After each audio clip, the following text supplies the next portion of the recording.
आप सोच रहे होंगे कि सरकारी बस हो या प्राइवेट बस और आप उसमें सफ़र कर रहे हैं एक टिकट लेकर के, टिकट लेने के बाद भी आपको जुर्माना कर दिया जाता है जब फ्लाइंग आती है और चेकिंग करती है बस में कि किसके पास टिकट नहीं है। हमारे साथ जो ये युवक खड़े हैं इनके साथ कुछ ऐसा हुआ है, इनकी ज़ुबानें ही सुनते हैं। इन्होंने टिकट भी कटवाई, इनके साथ कंडक्टर ने गाली गलौच भी किया और साथ में फ़ाइन भी किया। आखिर पूरा मामला है क्या, इन्हीं की ज़ुबानी हम सुनते हैं। हम बता देते हैं आपको कि हम टोहाना के बस स्टैंड पर मौजूद हैं और ये कहाँ से आ रहे थे, कब की बात है और क्या है पूरा वाक़या, इनसे पूछते हैं। जी बताइए कि क्या हुआ और कब की ये बात है। हाँ जी सर जी, मैं आज सिरसा गया था और मैं बुन्ना से फतेहाबाद से बुन्ना के लिए बस पकड़ी थी फतेहाबाद से। तो ये बस ही सिरसा से आई थी और पंचकुला जा रही थी। तो इसमें सर मैंने टिकट जो अड्डा इंचार्ज है उसने टिकट दे के मेरे को बिठाया तो क्या, मैंने खड़ा था मैं। तो उसके बावजूद जब बस चली फतेहाबाद से कुछ दूरी जाने के बाद फ्लैंग आ गई तो उन्होंने टिकट चेक करी। टिकट मेरी इस जेब में थी, पैसों के बीच में। तो मैंने उनको टिकट दिखाने, जहाँ पे मैंने पैसे देखे तो टिकट नहीं थी। तो उन्होंने बोला कि ये तेरे पास टिकट नहीं है, तू नीचे आ जा। मैं नीचे चला गया जी। तो मैंने पैसे निकाल के, जब मैं टिकट निकाल ही रहा था पैसों के मिल बीच गई थी में, टिकट आपको? हाँ टिकट मिल गई थी। तब उन्होंने मेरी पर्ची काट दी। कुछ सेकंड पहले उन्होंने मेरी पर्ची काट दी। कितने की? 300 रुपये की। तो सर मैंने उनको बोला कि ये मेरे पास टिकट मिल गई है, आपने मेरी पर्ची काट दी है, आप चाहे इसको हाफ कर दो चाहे आपको इसको डिसमिस कर दो, पर टिकट तो मेरे पास है।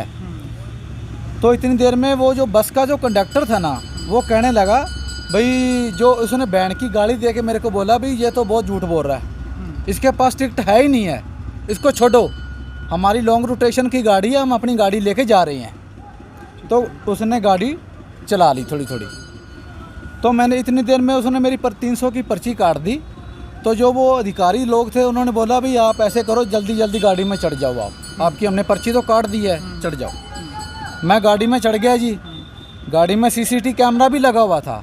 मैंने उसी टाइम 10 वो टिकट निकाली 30 रुपये वाली और कंडक्टर को दिखाई। मैंने कहा साहब बहादुर ये देखो टिकट आपकी गाड़ी की है। बोला ये मेरी गाड़ी की टिकट नहीं है, किसी और गाड़ी की टिकट है। चेक नहीं किया उन्होंने, नंबर वगैरह कुछ? सब कुछ देखा उन्होंने। बोला ये गाड़ी की टिकट नहीं है। मैं क्या, आप देखो, फिर देखो, इसको दोबारा से देखो, ये 30 रुपये की टिकट है, आपकी गाड़ी की है किसी और गाड़ी की है। तो वो बोला, हंसने लग गया वो, उसने आगे से कुछ नहीं जवाब दिया। आप जानते थे उसको? नहीं, मैं जानता नहीं था जी। मैंने उसको देखा ही नहीं पहले कभी। तो मैंने उसको ये बोला भाई आप ये गलत बात कर रहे हो। मेरे पिताजी हरियाणा रोडवेज में सर्विस कर चुके हैं, रिटायरमेंट हुए हैं, हम रोडवेज के साथ ऐसा धोखा नहीं कर सकते कभी भी। ठीक है, मेरा भाई था रोडवेज में, उन्होंने भी सर्विस की है, उनका एक्सीडेंट हो गया, उनकी डेथ होगी, हम ऐसा नहीं काम करेंगे। तो उन्होंने फिर मेरे को गाड़ी दी। तो बोला चुपचाप बैठ जा तो अब।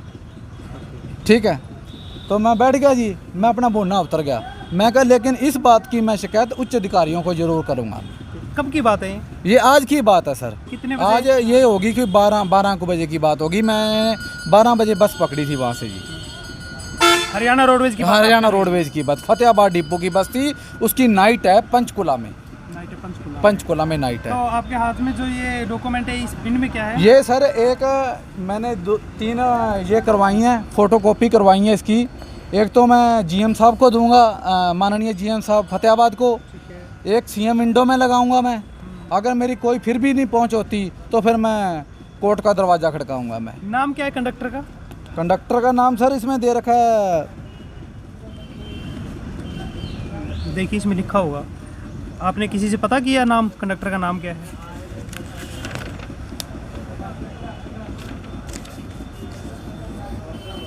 कंडक्टर का नाम फिर आपने किसी से पूछा था?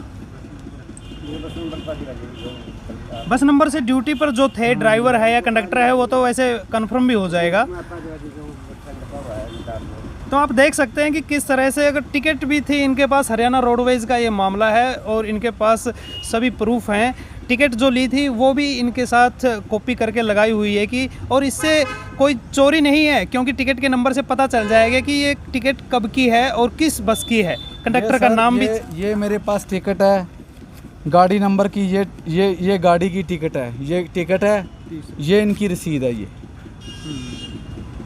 तो इस तरह की जो हरकतें होती हैं किसी भी कर्मचारी के द्वारा, तो और कर्मचारी जो अपनी लगन से, अपनी मेहनत से, ईमानदारी से काम करते हैं, उन पर भी सवाल उठाने का काम करते हैं। सिर्फ एक आध को छोड़ करके ऐसे अगर काम करते हैं तो सभी कर्मचारियों पर शक की निगाह से देखा जाता है। तो आप इसकी शिकायत अब कहाँ देने वाले हैं?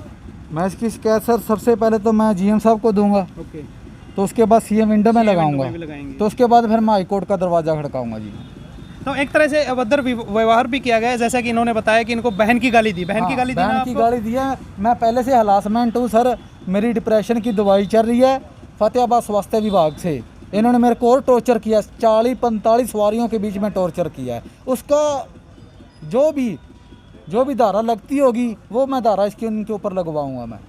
ठीक है, चलो आपको ज़्यादा टेंशन लेने की ज़रूरत नहीं है, पहले ही आपकी दवाई चल रही है, लेकिन इसका प्रोसेस आप जो भी करो एक लीगल तरीके से आप ज़रूर करो, क्योंकि आपके साथ हरासमेंट तो हुआ है, गालियां भी दी हैं, जबकि आपके पास टिकट भी थी और सब कुछ इनके पास था, फिर भी इनकी पर्ची काट दी गई है। तो इस तरह का जो व्यवहार है एक हरियाणा रोडवेज के लिए बहुत ही शर्मनाक है। उच्च अधिकारियों को इसको संज्ञान में लेना चाहिए और ऐसे कंडक्टर के खिलाफ, या फिर जो फ्लाइंग आपको गालियाँ कंडक्टर ने दी है या फ्लाइंग टीम जो आई थी उन्होंने दी? गल तो मेरा फ्लाइंग ने भी पकड़िया, फ्लाइंग ने पकड़ा था। हाँ, गाड़ी कनेक्टर ने दी है। गाली कनेक्टर ने दी हाँ, है। गाड़ी कनेक्टर ने। आप जैसे कि देख रहे हैं कि गाली कनेक्टर ने दी है, लेकिन फ्लाइंग टीम जो थी उन्होंने भी इनका गला पकड़ा, जो कि बहुत ही निंदनीय है, क्योंकि इनके पास सब कुछ था। पहले चेक करना चाहिए, उसके बाद जो भी कार्रवाई होती है एक लीगल तरीके से। इन्होंने फाइन देने के लिए भी मना नहीं किया, मैंने पटवा दे दिया था, अपना पर्स दे दिया। पर्स दे दिया था। मैं कहा जितने आपके बनते हैं 10 गुना 5 गुना ले लो आप। हालांकि टिकट भी थी आपके पास। टिकट भी थी मेरे पास। तो देख सकते हैं आप किस तरह का हरासमेंट इनके साथ हुआ है। तो ये कैसे उच्च अधिकारियों को अपनी एप्लीकेशन देते हैं और कब तक संज्ञान में लेके आते हैं और क्या कार्रवाई करते हैं, जैसे ही कार्रवाई होती है इसके लिए हम आपसे जुड़ेंगे और आपको बताएंगे। देखते रहिए माई सिटी न्यूज़।